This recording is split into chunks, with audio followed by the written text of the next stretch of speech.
Um, since we're talking about goal setting, it would be remiss of me not to mention SMART goals.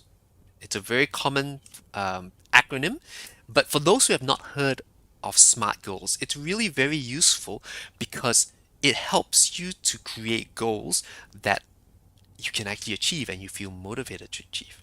All right. So for anyone who's heard of what SMART goals are, I'm gonna ask you what does it stand for. I'm gonna use my whiteboard here.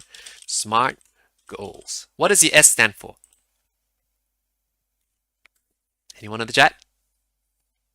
What does SMART goals? What the SMART goals are? Come on, you don't have to go online. Let me know. 5. Oh, very good, Nat. Specific. You want to make sure that your goals are specific, as detailed as possible. You want to say, okay, all right, I don't just want to exercise. When am I going to exercise? How long am I going to exercise? What sort of, do I use weights? Do I say I'm going to exercise for a certain number of reps or a certain number of time? Be as specific as you can be, right? Because that will help with the second one. What's the second? What's the M? M. I'm going to increase the font. What's the M in SMART goals? Manageable, very close, but not quite. Measurable, measurable. Right? You need to make sure that the goals you set can quantifiably be achieved. So you actually can say, all right, I've achieved this goal by this specific measure. So for instance, in my case, I might say, okay, I want to exercise next week. How much do I want to exercise? Okay, maybe I say I'll exercise, I'll do the 7-minute exercise. Right? That's something that's small that's I can fit into my day. And I want to do it at least 4 days the next week. Right? So that's something that's measurable. Right? Something that I say, okay, I can actually tell without a doubt that I've actually achieved that goal because I have measured that goal. I'll tell you a story about measurable. So my daughter doesn't drink very much water. Um, we've got a water bottle for her, and very often I'll kind of open up the water bottle for her, point it in her direction, and she'll take a sip of it and then run off. But what I've done in the past is that all I've done is I started counting when I give her the water bottle. I'll let her drink it and I'll go 1, 2, 3. Now, I haven't actually set a goal for her. In the past, I have said, drink at least to 3. But it's got to the point where all I have to do is start counting and it becomes a game for her. And she's now challenging herself to see how much she can drink just because I'm measuring her drinking. So, if you have measurable goals, it actually gives you an indication of how well you're doing. Even when it comes to doing weights in the gym, and again, I don't go to the gym very much at all, but there is a motivating factor when you see, you know what, a month ago I was bench pressing this amount, right? And now I'm bench pressing this amount. I wonder how far I can push it. Right? Just the simple fact of being measurable, making your goals measurable, it helps to motivate you. So specific, measurable. A is, anyone have a guess? A.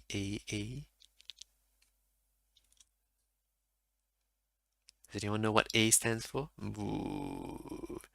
Okay, so A stands for achievable or attainable. I always think it's attainable, but I'm pretty sure it's achievable, right? So you want to make sure that your goals are something that can be achieved, right? If I say I want to exercise, right? And I say, you know what? For the next week, every single day, I'm going to go to the gym for 3 hours. Right? That is not achievable. I can tell you right now. Even if I'm really ambitious and I'm really motivated to try it out, I can tell you right now, I might hit the gym once, twice, right? But I'm not going to achieve that goal. And what that goal will do is it will demotivate me from my big picture goal of getting fit and getting some exercise. Right? So make sure that the goal that you're setting is achievable. What's R? What's R?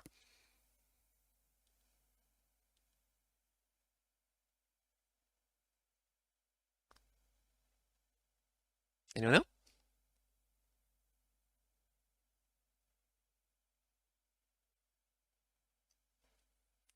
Relevant. Hey, nice one, Adnan.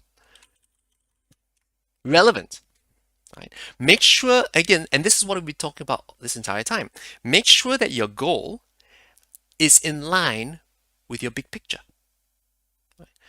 If my goal is to eat at least 3 meals of junk food a day, all right, that doesn't point me in the greater goal of having a good healthy body and a good healthy mind, all right, in the long term.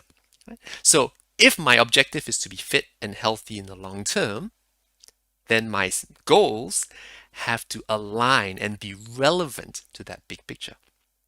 And the last one, the last goal, T, is,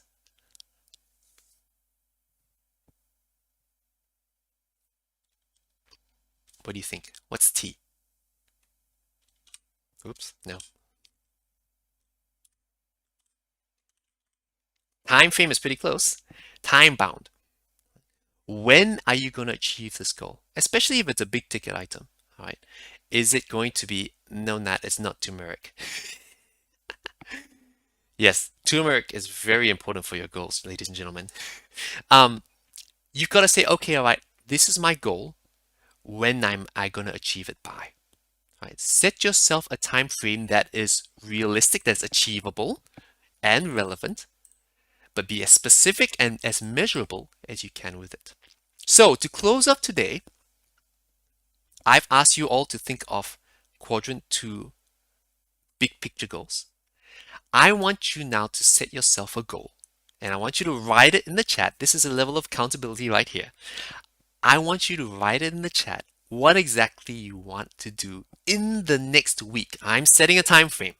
Okay, in the next week, what goal do you want to achieve? And I'm going to start off by saying, and I'm going to put it in the chat, exercise 4 days the next week, uh, doing the 7-minute workout. So that's what I'm going to do. Over the next 7 days, at least 4 of those days, I'm going to do the 7-minute workout, which I actually extend to 10 minutes personally. All right, I've got an app for that. I'm going to try to wake up in the morning, and it's only going to take me 10 minutes, 7 to 10 minutes. Okay, it's very achievable. Right? It's relevant because I think it'll be good for my health and my energy. It's specific. I know exactly which workout I'm going to do, and I'm going to say when I'm going to do it. It's going to be first thing in the morning, and it's time bound. I'm going to do this, and I'm going to let you know how I went next week. So before we close off today, I want everyone in the chat, everyone, to write down what their goal is going to be that they want to achieve in the next week. And next week, the first thing we're going to do is ask you how you went. Now, I want you to be open and honest. If you didn't achieve your goal, that's okay. Maybe we have to tweak your goals slightly. But I want everyone to think right now, what is one goal do you want to achieve in the next week? Something that will actually point you towards that bigger quadrant 2 goal. All right?